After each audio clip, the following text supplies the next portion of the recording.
Thank you, everyone, for joining us on the Catholic Truth Podcast, the place where we teach and preach the truth of Jesus Christ and his Catholic Church that has come down to us for 2,000 years.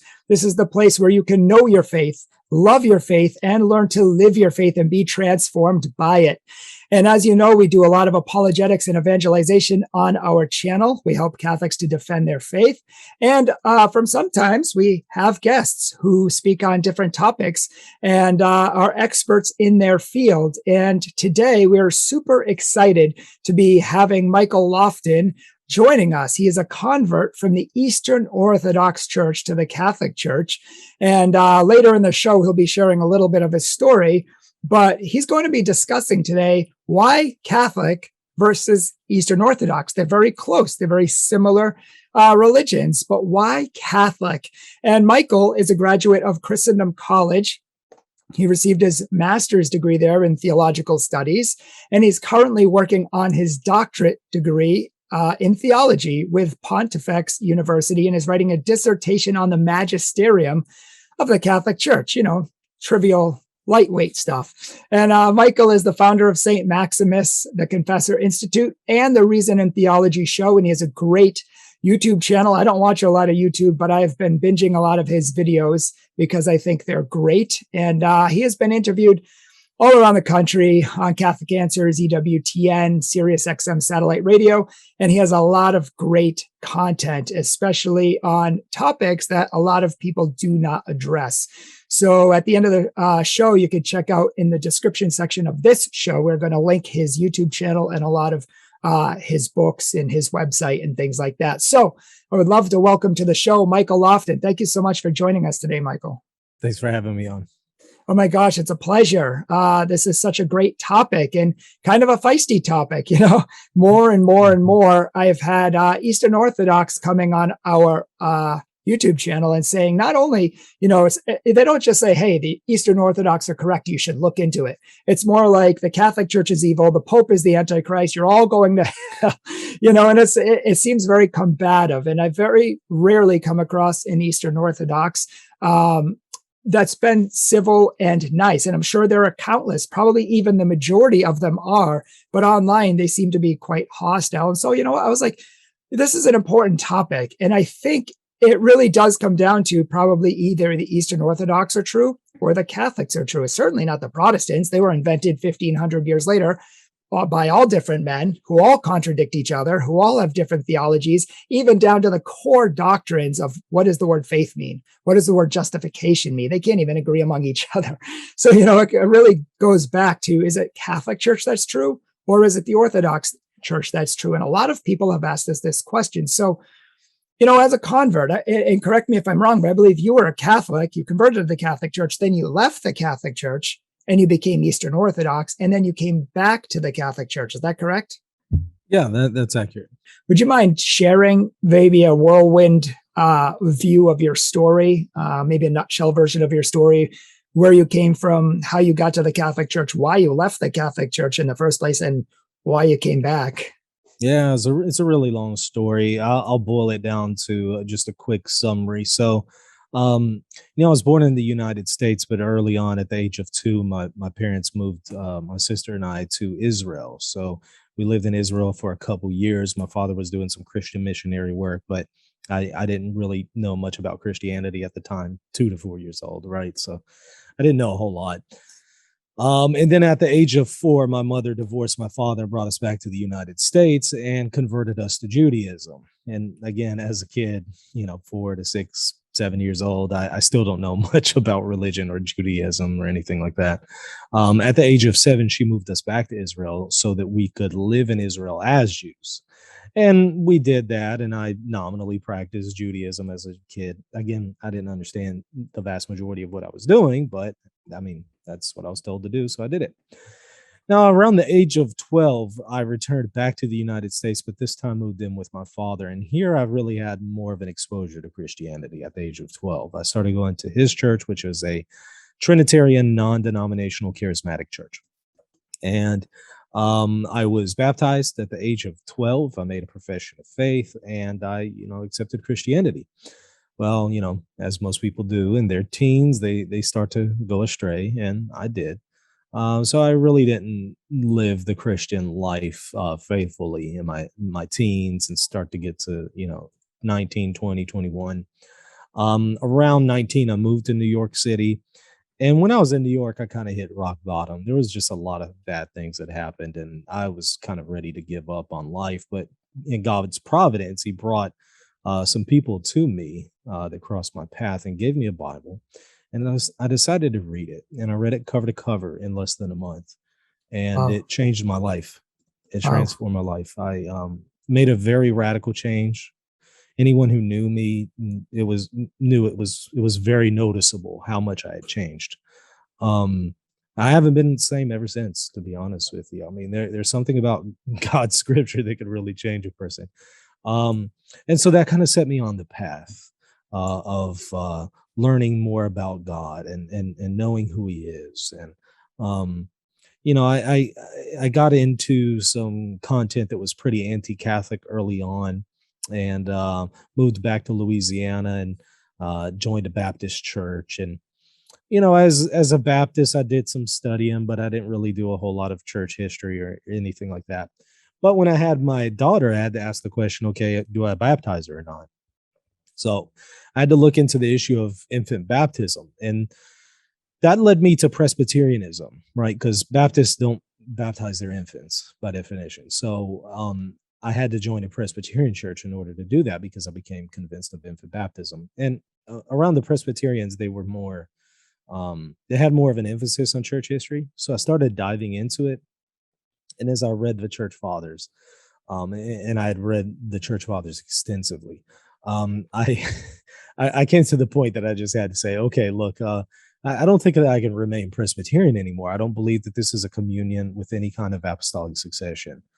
So I don't think that it has any authority to speak on behalf of Christ. I don't think that is the church. It is the church that Christ established. Whatever good it has, it still has a whole great deal that it lacks. So I had to start considering churches that had apostolic succession, namely Catholicism and Orthodoxy. So I considered the two, but I ended up choosing Catholicism because at the end of the day, I couldn't get over the fact that Eastern Orthodox just did not have a way to identify um, definitive decisions on matters of faith and morals. That they just simply did not have that, whereas the Catholics did. So I joined the Catholic Church in 2012, but I had a really rough time. There was a lot of stuff that happened for about 5 years. It was pretty much a nightmare. A lot of things scandalized me. A lot of things that happened to my personal family, to my family members, to other people that I knew in the diocese. A lot of things that really, really scandalized me. And you know, the claim that, well, this is still the Catholic Church. It's the church established by Christ. After a while, that starts to run out of gas whenever you start to really experience major attacks on your family um, by people who are members of the Catholic Church. You start to ask the question, well, did I make the right decision? Is this maybe God providentially telling me, hey, you made the wrong decision here. You should have gone Eastern Orthodox. Things became practically intolerable to the point that it was nearly impossible for me to just continue to go to mass due to the things that had happened by local priests and things like that. So I just found myself at the point that I felt that, okay, well, maybe God is providentially telling me I need to consider Eastern Orthodoxy, which I did. And for about 2 years, I discerned Orthodoxy and eventually joined it. And of course, as an Eastern Orthodox, I I experienced some of the things that I had experienced as a Catholic, but on the whole, it wasn't as bad. I didn't have the same issues on a local level that I had with the Catholic Church. And so my experience with the Eastern Orthodox at the local level is actually relatively good.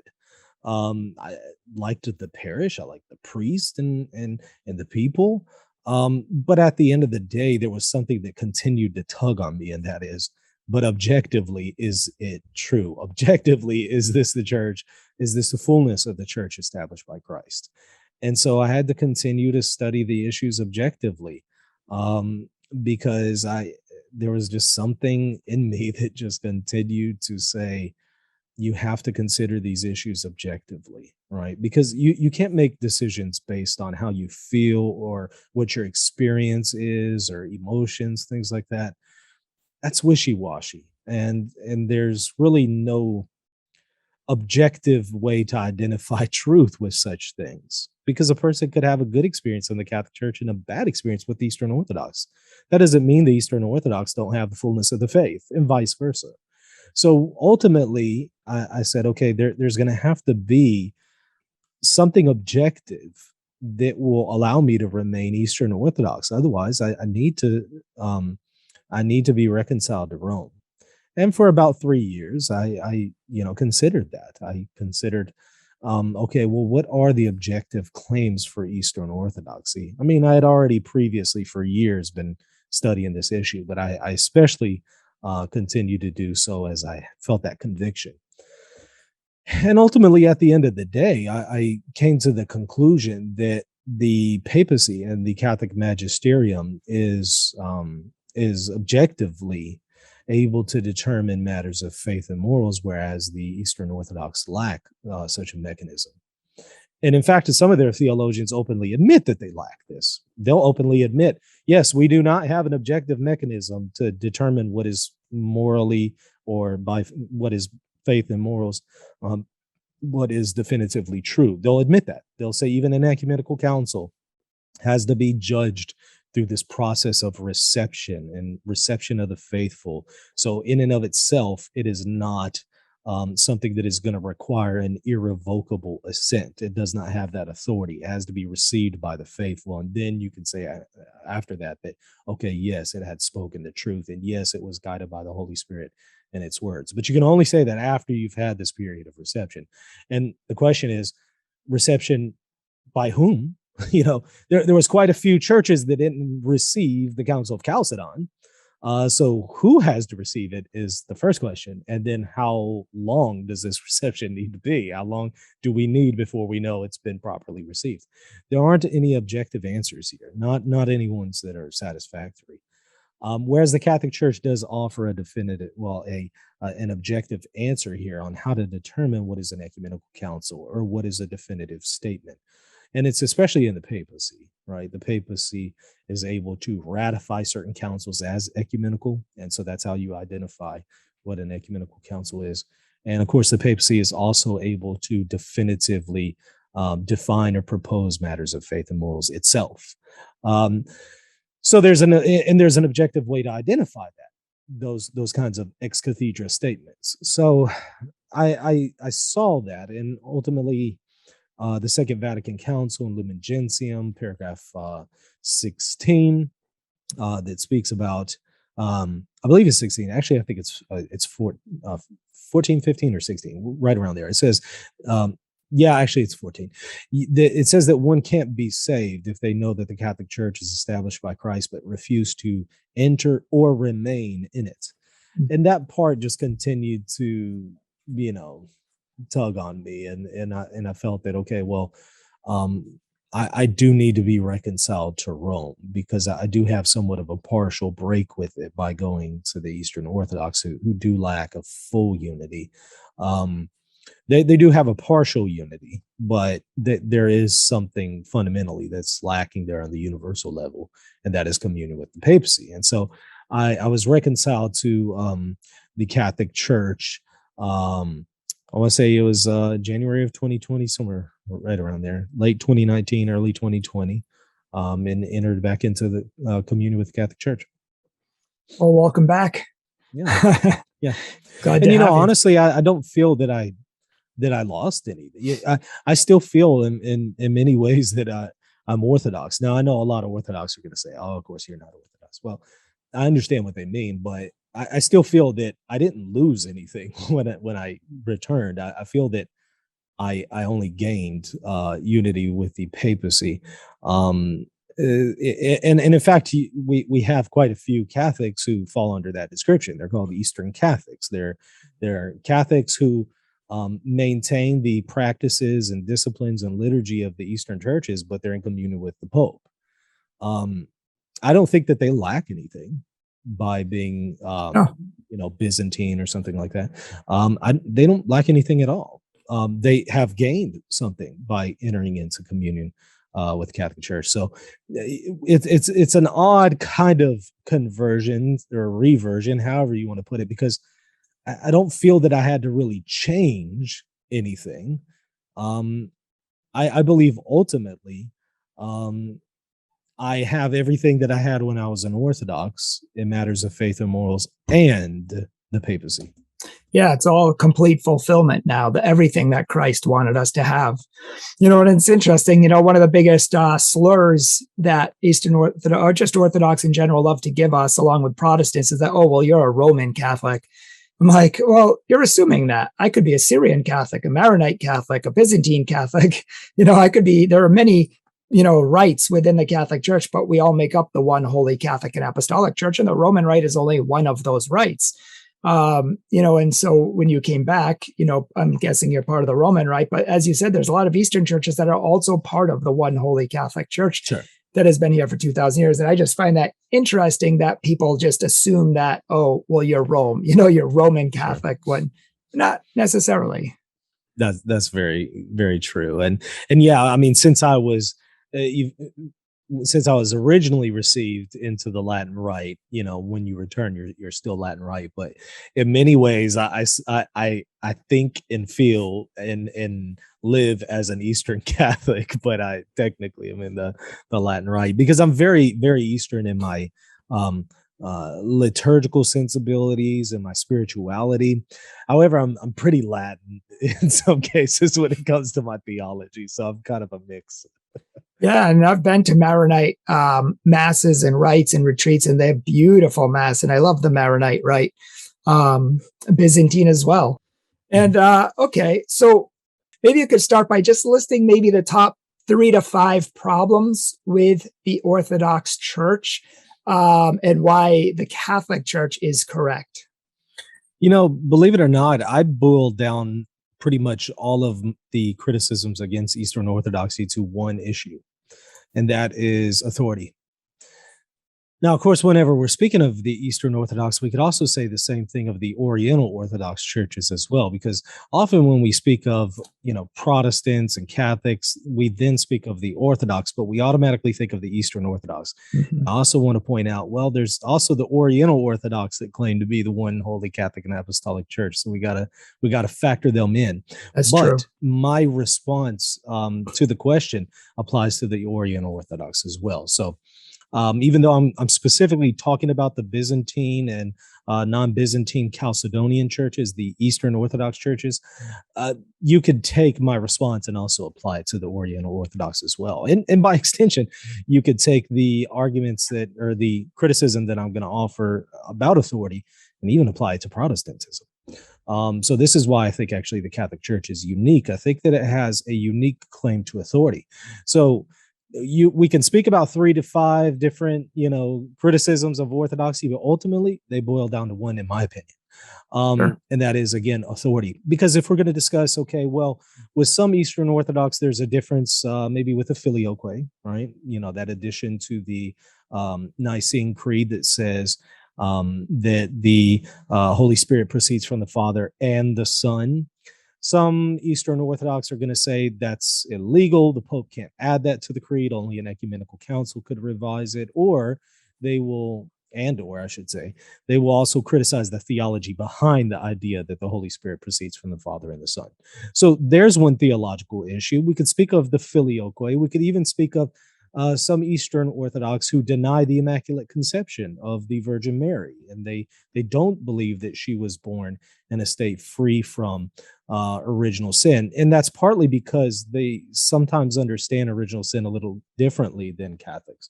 All of this really depends on which Orthodox you're talking about, though. Some will accept the filioque theologically. Some will accept the Immaculate Conception. Some will understand original sin in the way that we understand it. So it really depends on who we're talking about. Well, there's about 3 different issues right there. But ultimately, we can take those issues and boil them down to one of authority.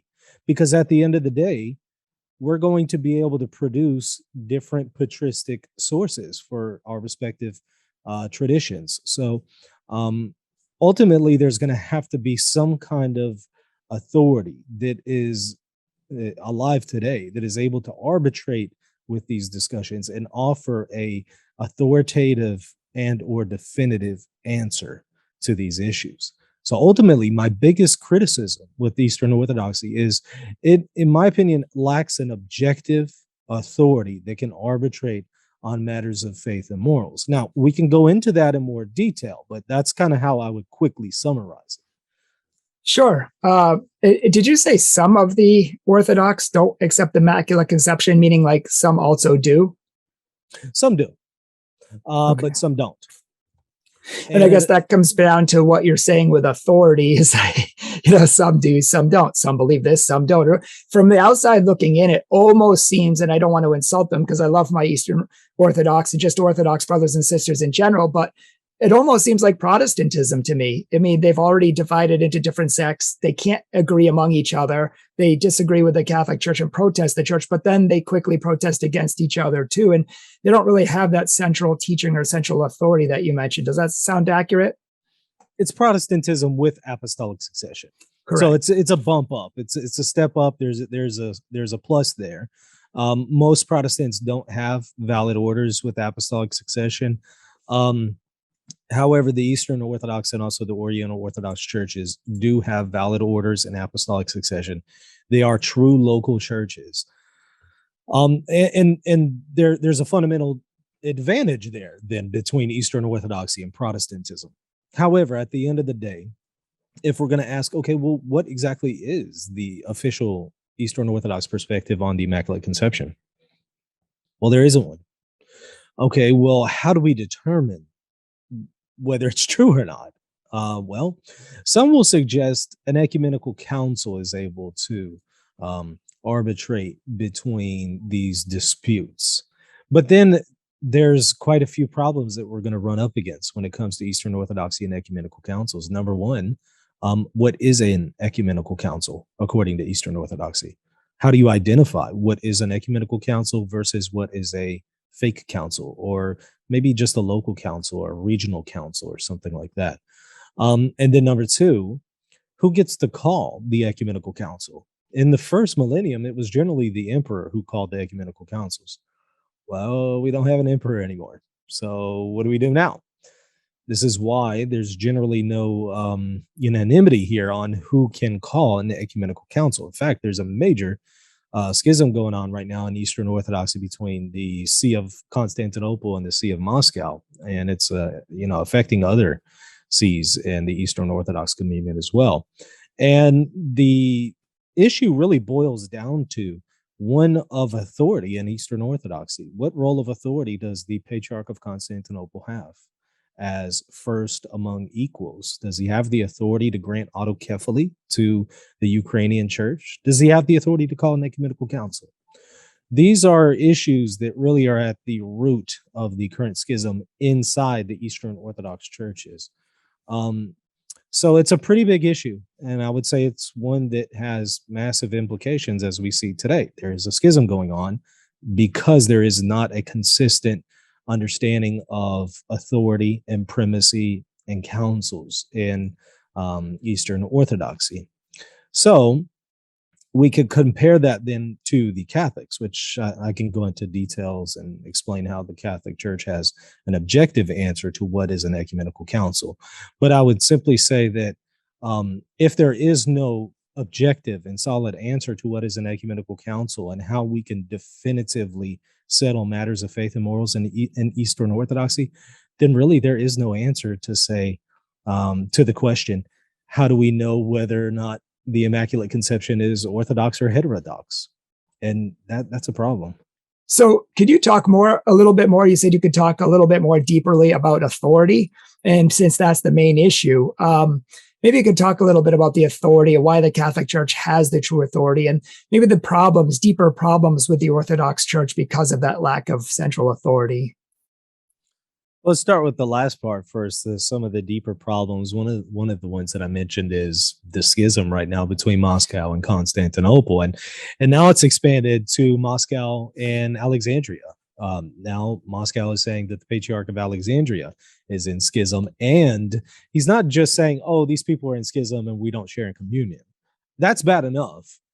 What Moscow is now saying is that the clergy that belonged to the Patriarch of Constantinople and the clergy that belonged to Alexandria, if they feel they're on the wrong side of things and they want to enter into, Moscow's side of things, their clergy are eligible to leave Constantinople or Alexandria and, enter into communion and under the jurisdiction of Moscow.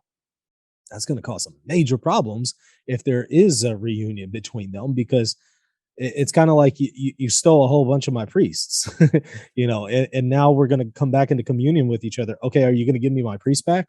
Are you going to give me my parishes back? You took all those from me. So that's going to cause some serious resentment, in my opinion.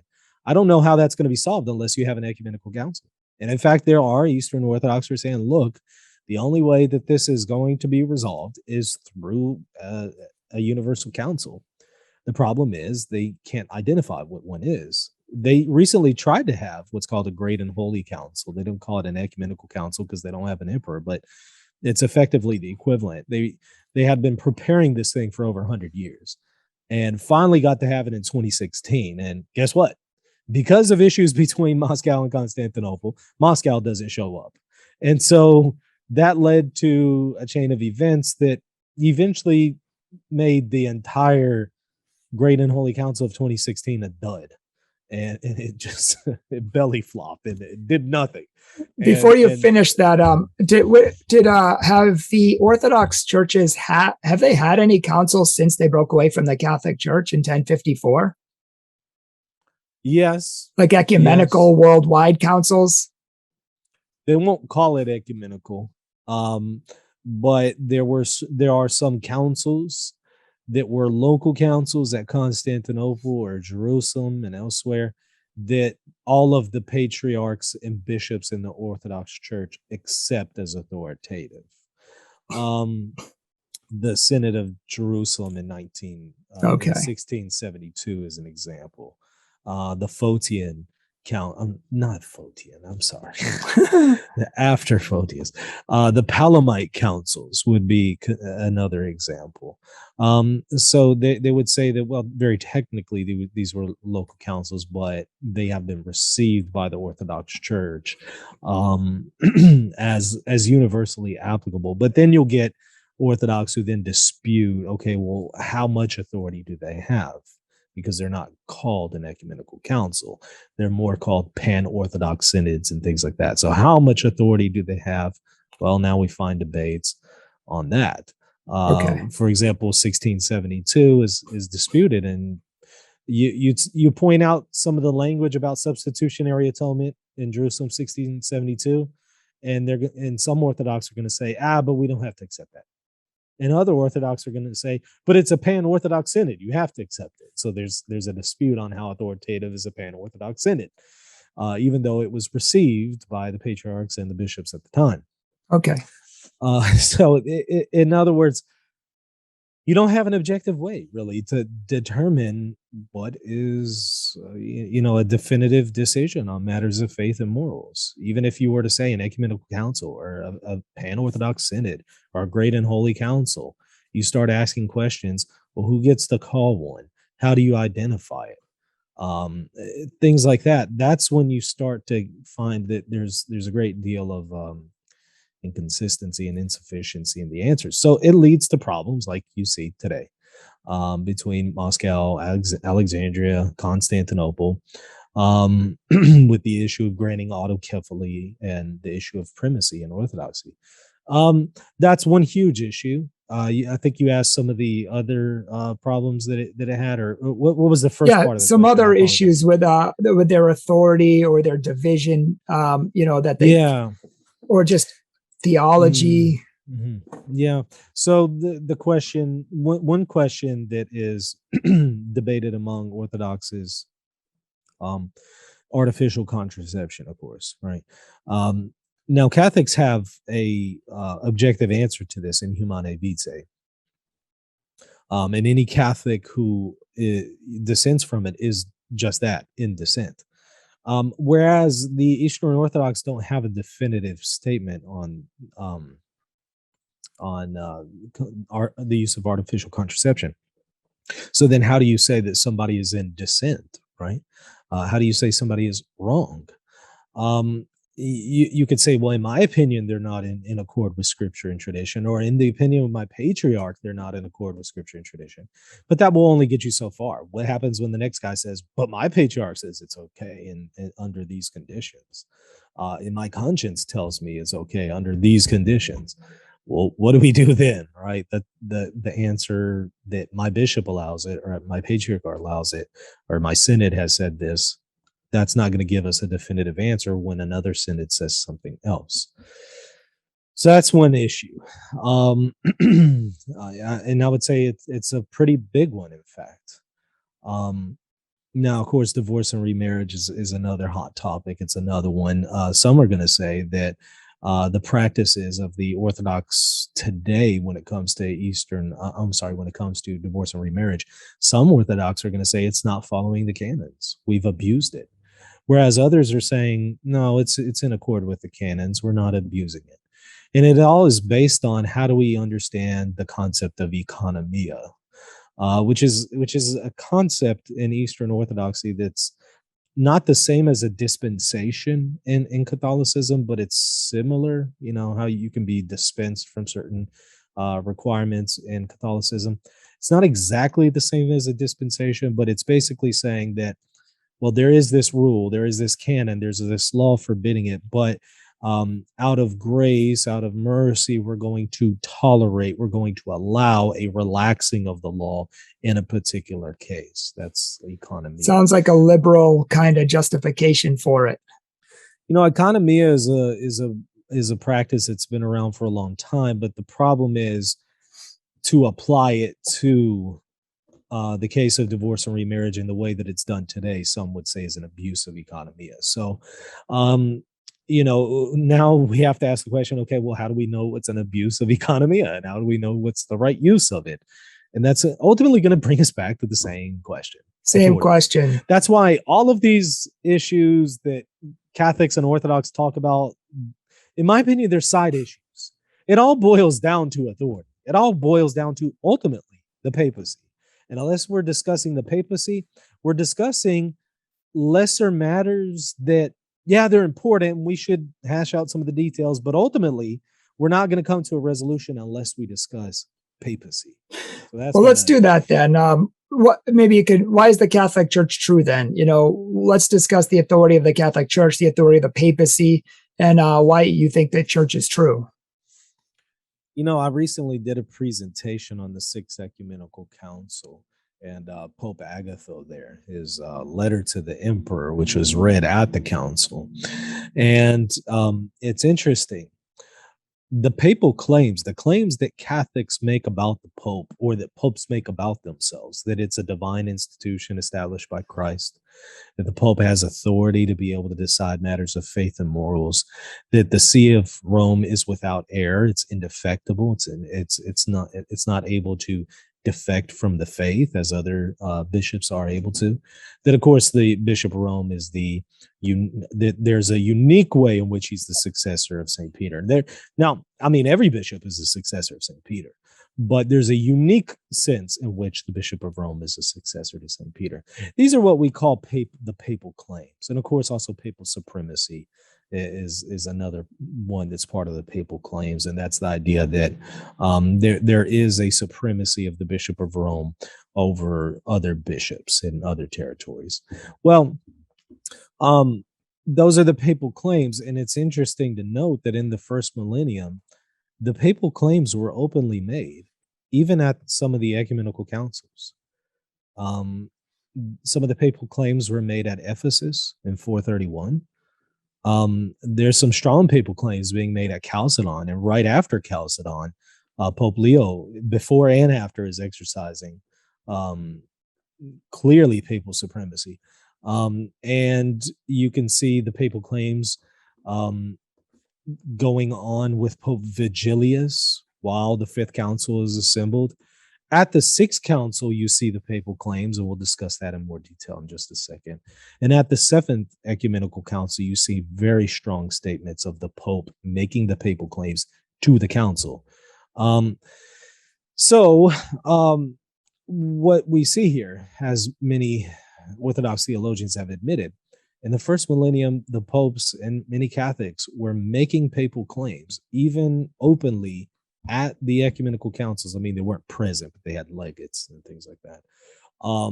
And the East seemingly accepted it to a degree or another. Now, of course, there's some more details that we could add there, and more caveats, but on the whole, there were quite a few in the East who seemed to accept it. For example, at the Sixth Ecumenical Council, you have Pope Agathos saying that the See of Rome has always remained unblemished and will remain so unto the end.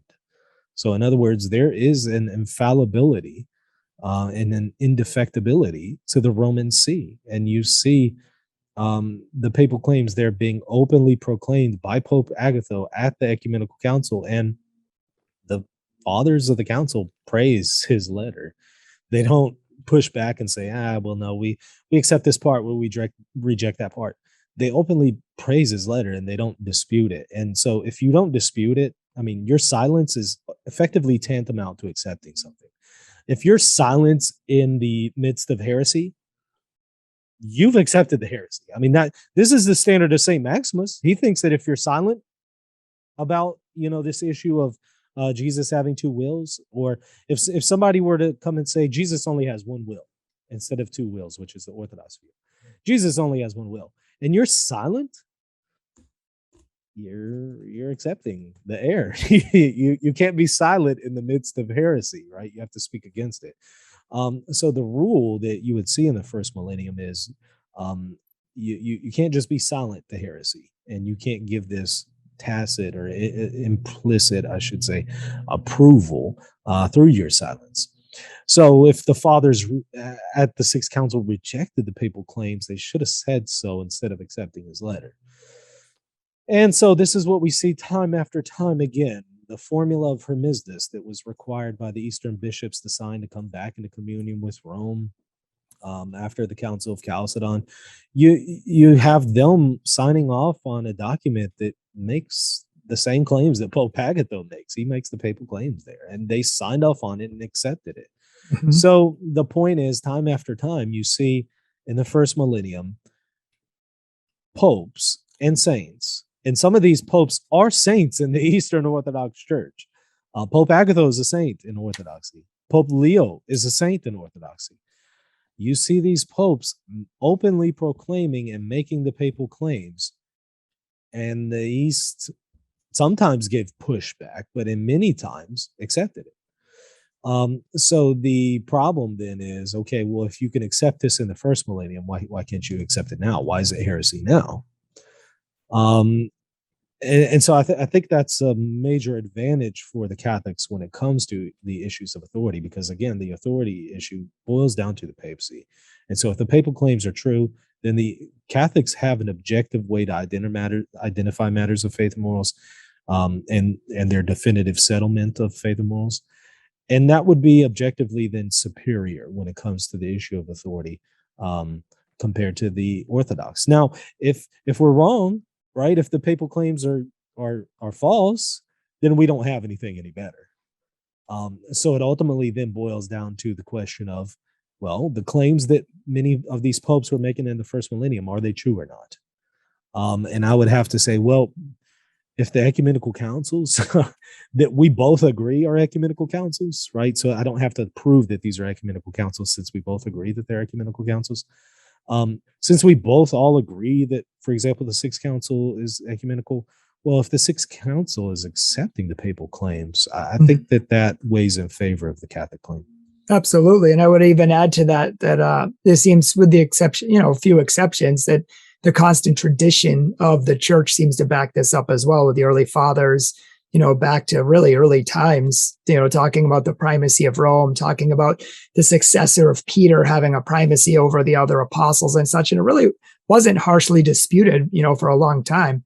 And correct me if I'm wrong, but the Orthodox churches came back twice in history, right? Back into communion with the Catholic Church. Is that right? And I believe, if I'm not mistaken, I believe in around 1200, the Patriarch of Constantinople even knelt before the Pope and before coming back into communion with him. Is that accurate? More than twice. They've come back more than twice. And of course, there hasn't been uniformity there. There were some sees in the East that were in communion and some that weren't, and some patriarchs that were in communion and some that weren't. So this idea that the East is this solidified monolith really isn't the case. It's been more the case that some were in communion, some were not. Many were not in communion. Then they come into communion, and then some leave and some come back, and it's really been all over the place. Since very early on in the first millennium, we've had these problems, right? Of Eastern sees not accepting the papal claims, then accepting the papal claims, and then leaving and not accepting and then accepting them. There was this back and forth going on. Ultimately, in my opinion, I think it really became solidified after the Council of Florence in the 1400s. I think that's when you really have the Eastern churches making it clear that they are no longer in communion with the Catholic Church. Now, you still do have some indicators of that prior to Florence, clearly. That's why they had the Council of Florence, because there was a separation. But I want to say after Florence, it becomes painfully clear there is a major severance. Now, oddly enough, though, even after Florence, after the 1400s, you still have some intercommunion going on between Catholics and Orthodox, especially in the East. On a local level, you still have some Catholic priests celebrating Mass at a Orthodox bishop's cathedral for Orthodox, giving Orthodox communion, hearing their confessions, preaching at their churches, and vice versa. You have this sharing of communion and sacred things and sacraments between Catholics and Orthodox, kind of off and on, at kind of a grassroots level, until about 1750. At 1750, that's when you really then at that point see a break in sharing of communion, even in these Eastern territories, where there's no longer an Orthodox will ordain a Catholic, or a Catholic would ordain an Orthodox bishop or something like that. You have really a major severance then as far as sharing in sacred things. And so it wasn't until really the Second Vatican Council that policy kind of reversed itself, and there's starting to be a little bit more sharing in sacred things between Catholics and Orthodox again, which I think is a good thing. Indeed. And so sometimes in limited cases, there's sharing of sacraments. So I think things are getting better. They're starting to heal, but there's so much baggage, 2,000 years of baggage. It's just amazing that the 1400s and the 1800s or late 1700s, it's really late in life to be like, oh no, we're definitively separate. And to me, like one of the proofs, from my understanding, one of the proofs of Catholicism is the fact that, throughout history, especially a couple major times, the Orthodox churches have returned to communion with the Catholic Church, but it's not like the other way around, where the Catholic Church is like, oh no, we're gonna, come back to the Patriarch of Constantinople. It's always been them coming back to us, coming into communion. Oh, but we're leaving again. But we're coming back into communion. We're now leaving again. And I've never really seen it that much in the same way the other way around, because it can't be. I mean, the Catholic Church is the church that was established by Christ, with Peter at the head, the primacy, and even the early church fathers talk about his primacy and such. And obviously we pray for the reunification of the churches, and we want to see more and more people come back to the church. We pray for that. The complex thing, though, is the Eastern Orthodox would say that it was Rome who left the one true church. They would say that they are the one Holy Catholic and Apostolic Church of the Creed. And they would say Rome defected from the faith when it infected itself with the heresy of Pavism and Filioquism. Right. And azymes and the Eucharist and beards and whatever. Priests not having beards. Although that's not an issue anymore, right? But that was a pretty big deal back in the day. I've even heard Orthodox priests saying that the filioque isn't really an issue anymore for a lot of Orthodox. It's, I've heard some a lot. Orthodox would say that, and then some Orthodox would say that the Orthodox who say that are heretics, and so there's some major division there. Okay, well, what do we do back to now? the point?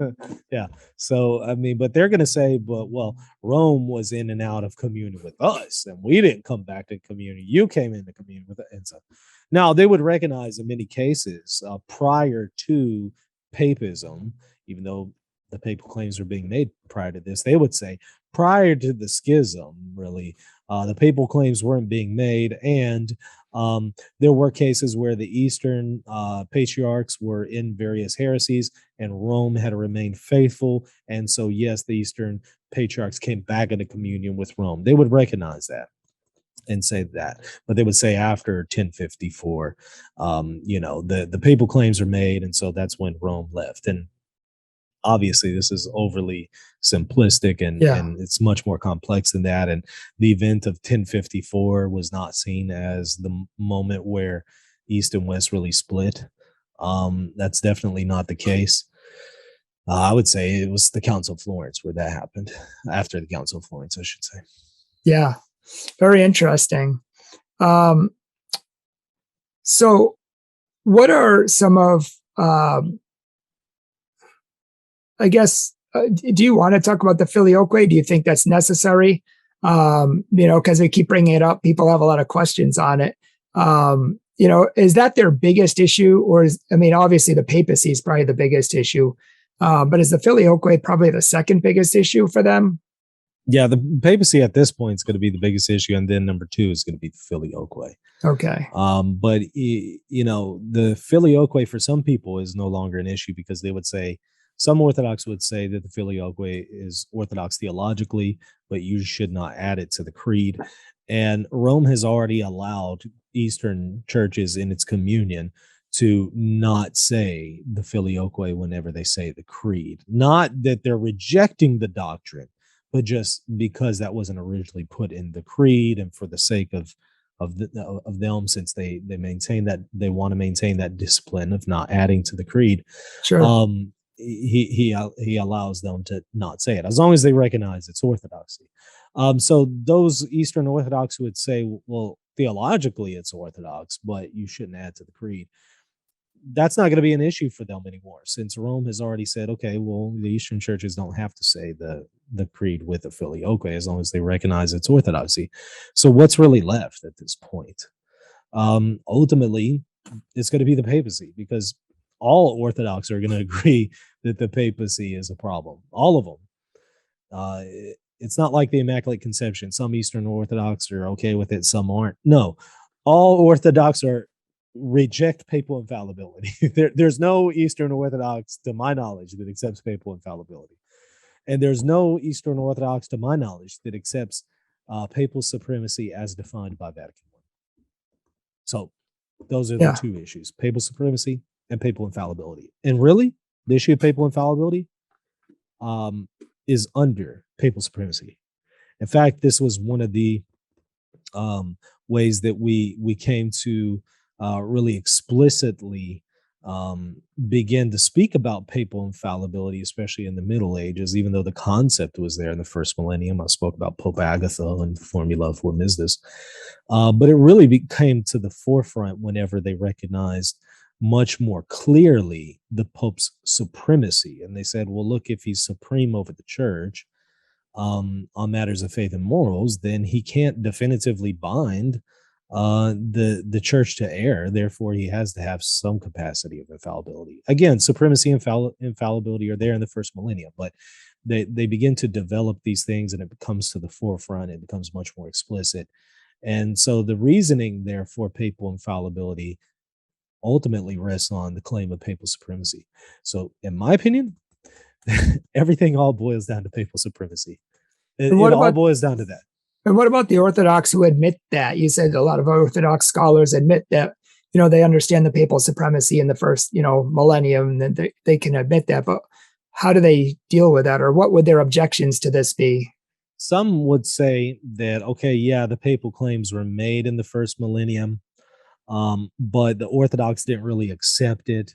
They may have just, you know, seemingly accepted it and tolerated it because they needed Rome for political reasons, or you know, whenever some in the East speak of the Pope as supreme, this is just Byzantine flattery, and it's just the way they spoke, but they didn't really believe it. And um, so there's things like that that you hear. In my opinion, none of them are entirely convincing. There might be a grain of truth to them, but they don't explain all of the data.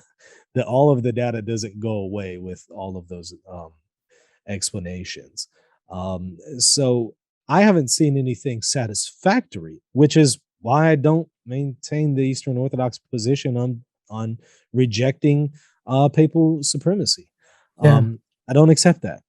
And I would say, actually, if you want to be faithful to your tradition in the East, you want to be faithful to Orthodoxy, accept papal supremacy. You'll be faithful to Orthodoxy when you do that.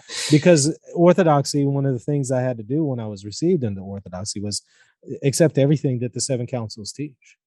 I had to make a profession of faith on that. And I took that serious. So when I started reading Ephesus and Chalcedon and the Sixth Council making these claims about the papacy, I took that seriously. Okay, well, I made a profession of faith that I'm going to hold to this, and here they're maintaining the papal claims. So I think that, you know, if we're going to be consistent, we need to accept, of course, we need to accept the papacy. Now, of course, again, they're going to try to respond and say, well, no, we do accept the seven net councils. You're just misunderstanding them. But I haven't seen any satisfactory answers here. Fair enough. I just looked at the time and wow, it flew. Yeah, it's like, wow. I would love to do a whole show on Vatican II and, you know, their problems with Vatican II, or people's problems with Vatican II, even though most people don't understand Vatican II. And I've not even read Vatican II. Maybe we can have a whole show on Vatican II if you'd be down for that. Be fun. Another one you mentioned was, you know, the changes to the liturgy and things like that. It's also another one. And meme theology is not going to be adequate to really sufficiently grapple these issues. You're going to have to get your hands dirty and really dig deep and look into things extensively. And I think ultimately, at the end of the day, the Catholic Church and its position is still vindicated. It's not the case that the See of Rome has defected from the faith due to Vatican II or Traditionis Custodes or the New Mass or anything like that. Yeah, no, not even close. And a lot of people have questions on that. So maybe we'll cover a whole show on that because it's important and people need to know. But thank you so much for joining us today. I honestly could talk for like 3 hours just on this topic. It's so interesting and there's so much to talk about, but I really appreciate you sharing your thoughts. Do you want to tell our viewers where they can find you? Yeah. Again, thanks for having me on. It's reasonandtheology.com is the website, or you can just go to YouTube and type in Reason and Theology, and you'll see the show pop up. If you want to subscribe to the channel there, I'd appreciate it. Yeah, definitely check out his channel, people, especially if you have questions on Vatican II, Orthodoxy, and radical traditionalism, you know, sedevacantism and things like that. He has a lot of great information. He gives a lot of sources. He quotes a lot. So it's not just his opinion, you know, it's the tradition of the church that he presents. And I appreciate that. And I want to thank all of you for watching and or listening to this podcast / YouTube video. And I want to thank you for all of your support that you give us. We would love for you to check out down below all of Michael's information, and also check out our Facebook. If you haven't followed us, do so already. Follow us on Instagram, Pinterest, TikTok, and other avenues as well. And if you can support our ministry so we can help save souls and change lives, we would be eternally grateful. Thank you so much for watching. Keep praying for us, and please keep praying for our ministry. Keep praying to the souls we minister to, because this world needs it. And we are always praying for you. Thanks a lot, and God bless you.